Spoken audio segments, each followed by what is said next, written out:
Hello. Hope you are all well. I am here, so that's good.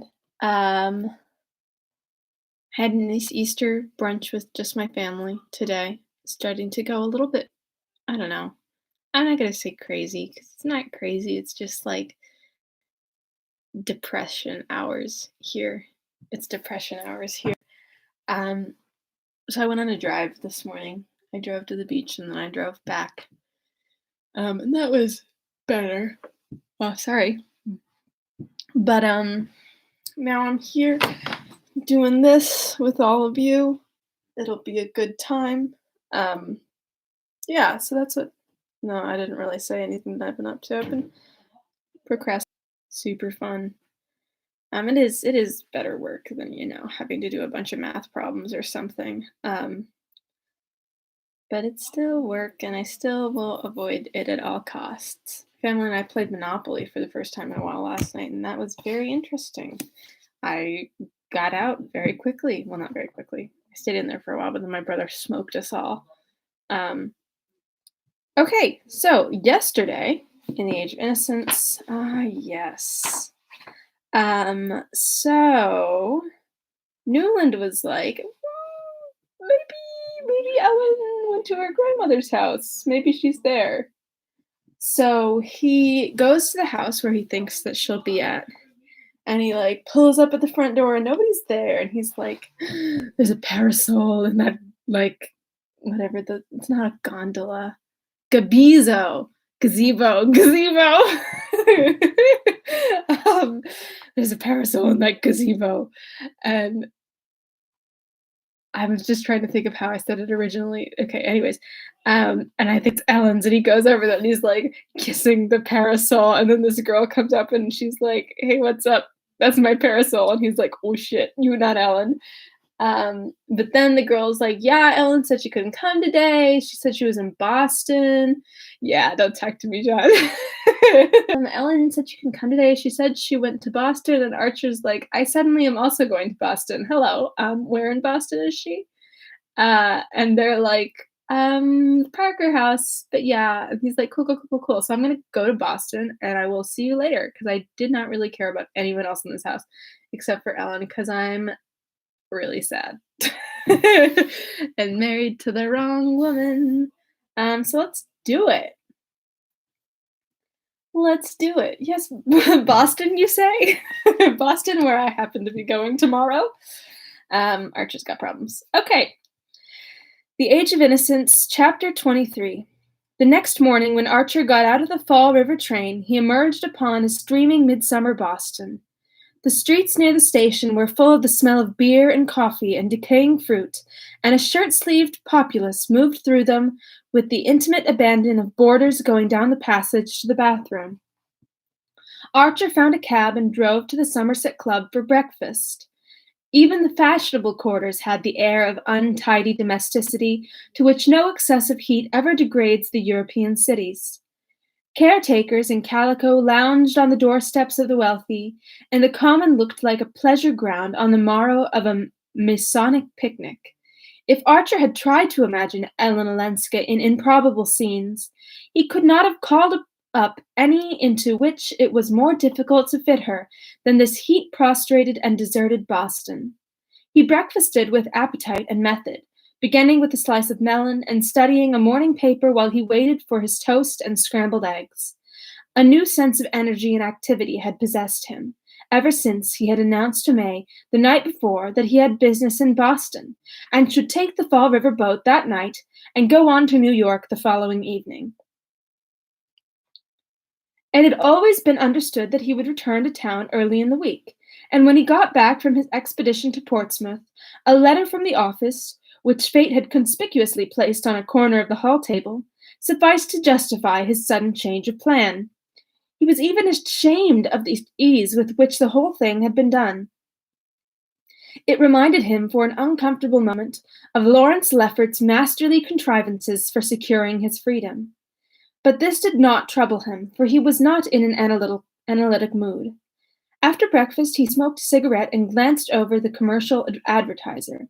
While he was thus engaged, 2 or 3 men he knew came in, and the usual greetings were exchanged. It was the same world, after all, though he had such a queer sense of having slipped through the meshes of time and space. He looked at his watch, and finding that it was 9:30, got up and went into the writing room. There he wrote a few lines and ordered a messenger to take a cab to the Parker house and wait for the answer. He then sat down behind another newspaper and tried to calculate how long it would take a cab to get to the Parker house. "The lady was out, sir," he suddenly heard a waiter's voice at his elbow, and he stammered, "Out?" as if it were a word in a strange language. He got up and went into the hall. It must be a mistake. She could not be out at that hour. He flushed with anger at his own stupidity. Why had he not sent the note as soon as he arrived? He found his hat and stick and went forth into the street. The city had become as strange and vast and empty as if he were a traveler from distant lands. For a moment he stood on the doorstep hesitating. Then he decided to go to the Parker house. What if the messenger had been misinformed, and she were still there? He started to walk across the common, and on the first bench under a tree he saw her sitting. What? She had a gray silk sunshade over her head. How could he ever have imagined her with a pink one? As he approached, he was struck by her listless attitude. She sat there as if she had nothing else to do. He saw her drooping profile, and the knot of hair fastened low in the neck under her dark hat, and the long wrinkled glove on the hand that held the sunshade. He came a step or two nearer, and she turned and looked at him. "Oh," she said, and for the first time he noticed a startled look on her face, but in another moment it gave way to a slow smile of wonder and contentment. "Oh," she murmured again, on a different note, and he stood looking down at her, and without rising, she made a place for him on the bench. "I'm here on business. Just got here," Archer explained, and without knowing why, he suddenly began to feign astonishment at seeing her. "But what on earth are you doing in this wilderness?" He had really no idea what he was saying. He felt as if he were shouting at her across endless distances, and she might vanish again before he could overtake her. "I? Oh, I'm here on business too," she answered, turning her face toward him so that they were face to face. The words hardly reached him. He was aware only of her voice, and of the startling fact that not an echo of it had remained in his memory. He had not even remembered that it was low-pitched, with a faint roughness on the consonants. "You do your hair differently," he said, his heart beating as if he had uttered something irrevocable. "Differently? No, it's only the best, it's only that I do it as best I can when I'm without Natasha. Natasha. But isn't she with you?" "No, I'm alone. For 2 days it was not worthwhile to bring her." "You're alone? At the Parker house?" She looked at him with a flash of her old malice. "Does it strike you as dangerous?" "No, not dangerous." "But unconventional. I see. I suppose it is." She considered a moment. "I hadn't thought of it because I've done something so much more unconventional." The faint tinge of irony lingered in her eyes. "I've just refused to take back a sum of money that belonged to me." Archer sprang up and moved a step or two away. She had furled her parasol and sat absently drawing patterns on the gravel. Presently he came back and stood before her, so he got up, was like, "My God," and then sat back down. "Someone has come here to meet you." "Yes." "With this offer?" She nodded. "And you refused? Because of the conditions?" "I refused," she said after a moment. He sat down by her again. "What were the conditions?" "Oh, they were not onerous, just to sit at the head of his table now and then." There was another interval of silence. Archer's heart had slammed itself shut in the queer way it had, and he sat vainly groping for a word. "He wants you back? At any price?" "Well, a considerable price. At least the sum is considerable for me." He paused again, beating about the question he felt he must put. It was to meet him here that you came?" She started and then burst out into a laugh. "Meet him? My husband? Here? At this season he's always at Cowes or Baden." "He sent someone?" "Yes." "With a letter?" She shook her head. "No, just a message. He never writes. I don't think I've had more than one letter from him." The allusion brought the color to her cheek, and it reflected itself in Archer's vivid blush. She had pronounced the word as if it had no more significance than any other in her vocabulary. For a moment, it was on the tip of his tongue to ask, did he send his secretary, then? But the remembrance of Count Olenski's only letter to his wife was too present to him. He paused again, and then took another plunge. "And the person? The emissary?" "The emissary," Madame Olenska rejoined, still smiling, "might, for all I care, have left already, but he insisted on waiting till this evening in case, on the chance. And you came out here to think the chance over?" "I came out here to get a breath of fresh air." Oh, there's no fresh in this. "I came out here to get a breath of air. The hotel's too stifling. I'm taking the afternoon train back to Portsmouth." They sat silent, not looking at each other, but straight ahead at the people passing along the path. Finally, she turned her eyes again to his face and said, "You're not changed." He felt like answering, "I was, till I saw you again." But instead he stood up abruptly and glanced about him at the untidy, sweltering park. "This is horrible. Why shouldn't we go out a little on the bay? There's a breeze and it will be cooler. We might take the steamboat down to Point Arley." She glanced up at him hesitatingly, and he went on. "On a Monday morning there won't be anybody on the boat. My train doesn't leave till evening. I'm going back to New York. Why shouldn't we?" he insisted, looking down at her, and suddenly he broke out. "Haven't we done all we could?" "Oh," she murmured again. She stood up and reopened her sunshade, glancing about her as if to take counsel of the scene and assure herself of the impossibility of remaining in it. Then her eyes returned to his face. "You mustn't say things like that to me," she said. "I'll say anything you like, or nothing. I won't open my mouth unless you tell me to. What harm can it do to anybody? All I want is to listen to you." "That's pretty. That's nice," he stammered. She drew out a little gold-faced watch on an enameled chain. "Oh, don't calculate," he broke out. "Give me the day. I want to get you away from that man. At what time was he coming?" Her color rose again. "At 11. Then you must come at once." "You needn't be afraid if I don't come." "Nor you either, if you do. I swear I only want to hear about you, to know what you've been doing. It's 100 years since we've met. It may be another 100 before we meet again."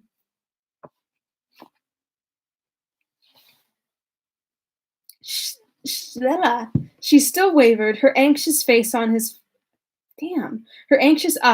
face. "Why didn't you come down to the beach to fetch me the day I was at Granny's?" she asked. "No." "Because you didn't look round. Because you didn't know I was there. I swore I wouldn't unless you looked round." He laughed as the childishness of the confession struck him. "But I didn't look round on purpose." "On purpose?" "I knew you were there. When you drove in, I recognized the ponies. So I went down to the beach. To get away from me as far as you could?" She repeated in a low voice. "To get away from you as far as I could." He laughed out again, this time in boyish satisfaction. "Well, you see it's no use. I may as well tell you," he added, and then smiled. "Oh, but I must go back to the hotel first. I must leave a note." "As many notes as you please. You can write here." He drew out a note case and one of the new stylographic pens. "I've even got an envelope. You see how everything's predestined? There. Steady the thing on your knee and I'll get the pen going in a second. They have to be humored. Wait." He banged the hand that held the pen against the back of the bench. "It's like jerking down the mercury in a thermometer. Just a trick. Now try." She laughed and, bending over the sheet of paper which he had laid on his note case, began to write. Archer walked away a few steps, staring with radiant, unseeing eyes at the passerby who, in their turn, paused to stare at the unwanted sight of a fashionably dressed lady writing a note on her knee on a bench in the common. Madame Olenska slipped the sheet into the envelope, wrote a name on it, and put it into her pocket. Then she, too, stood up. They walked back toward Beacon Street, were still a foreign novelty. Archer, looking at his watch, saw that there was time to drive to the Parker house before going to the steamboat landing. They rattled through the hot streets and drew up at the door of the hotel. Archer held out his hand for the letter. "Shall I take it in?" he asked. But Madame Olenska, shaking her head, sprang out and disappeared through the glazed doors. It was barely 10:30. But what if the emissary, impatient for her reply and not knowing how else to employ his time, were already seated among the travelers with cooling drinks at their elbows, of whom Archer had caught a glimpse as she went in. He waited, pacing up and down before the herdic. A Cilician youth with eyes like Natasia's offered to shine his boots, and an Irish matron to sell him peaches. And every few moments the door opened to let out hot men with straw hats tilted far back, who glanced at him as they went by. He marveled that the door should open so often, and that all the people it let out should look so like each other, and so like all the other hot men who, at that hour, through the length and breadth of the land, were passing continuously in and out of the swinging doors of hotels. And then suddenly came a face that he could not relate to the other faces. He caught but a flash of it, for his pacings had carried him to the farthest point of his beat. And it was in turning back to the hotel that he saw, in a group of typical countenances, the lank and weary, the round and surprised, the lantern-jawed and mild, this other face that was so many more things at once, and things so different.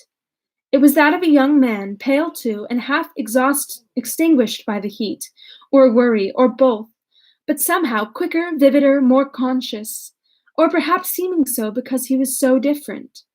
Archer hung a moment on a thin thread of memory, but it snapped and floated off with the disappearing face. Interesting. Who is that? I'm nervous. Apparently that a troll. He did not care to be seen with watch in hand within view of the hotel, and his unaided reckoning of the lapse of time led him to conclude that, if Madame Olenska was so long in reappearing, it could only be because she had met the emissary and had been waylaid by him. At the thought, Archer's apprehension rose to anguish. "If she doesn't come soon, I'll go in and find her," he said. The door swung open again, and she was at his side. They got into the herdic, and as it drove off, he took out his watch and saw that she had been absent just 3 minutes. In the clatter of loose windows that made talk impossible, they bumped over the disjointed cobblestones to the wharf. Buddy.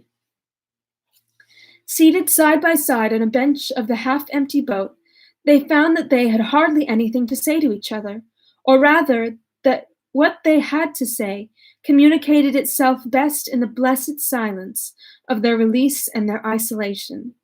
As the paddle wheels began to turn, and wharves and shipping to recede through the veil of heat, it seemed to Archer that everything in the old familiar world of habit was receding also. He longed to ask Madame Olenska if she did not have the same feeling, the feeling that they were starting on some long voyage from which they might never return.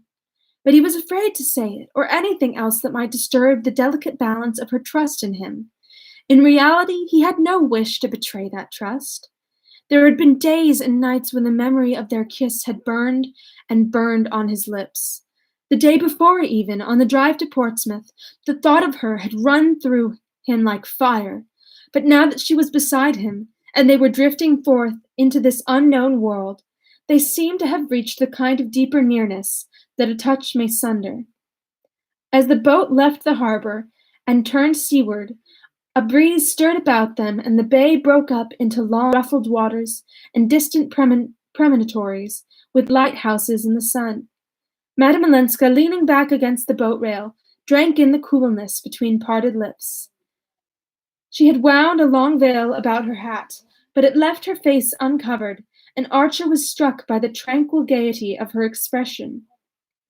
She seemed to take their adventure as a matter of course, and to be neither in fear of unexpected encounters nor, what was worse, unduly elated by their possibility. In the bare dining room of the inn, which he had hoped they would have to themselves, they found a strident party of innocent-looking young men and women, school teachers on a holiday, the landlord told them, and Archer's heart sank at the idea of having to talk through their noise. "This is hopeless. I'll ask for a private room," he said, and Madame Olenska, without offering any objection, waited while he went in search of it. The room opened on a long wooden veranda, with the sea coming in at the windows. It was bare and cool, with a table covered with a coarse checkered cloth, and adorned by a bottle of pickles and a blueberry pie under a cage. No more guileless-looking cabinet particulier ever offered its shelter to a clandestine couple. Archer fancied he saw the sense of it, and reputedly with another man, was likely to have mastered the art of taking things for granted. But something in the quality of her composure took the edge from his irony. By being so quiet, so unsurprised, and so simple, she had managed to brush away the conventions and make him feel that to seek to be alone was the natural thing for two old friends who had so much to say to each other. ... And that's the end of the chapter. Oh, but I'll give you a preview. Tomorrow we continue that scene, which is gonna be delicious. That was nice. I like how it's inevitable that they meet, but also I just like it. I like it all. I like how like patiently sad they are. They're just like, you know what? We're just gonna be sad, so we might as well be patient with it and just like deal with it. And it's pretty. It's really pretty. I'm just a dumbass. A pleasant interaction with undertones of melancholy. Deliciously said, Dane. So that's it for today. I will log off. I'm gonna go write my script. Maybe I'll write some pleasant interactions with undertones of melancholy in there. We'll see how it goes. Thank you for tuning in with me as usual. I really enjoy having people commenting and just like seeing your little dots up there. I can't see you. I just see little. I've tried to explain this before and I always mess it up. There's just a counter that has like a little person drawn next to it. Yeah, so I really enjoy that. I will see you all tomorrow, Monday, and it will be at 3. So see you. Goodbye.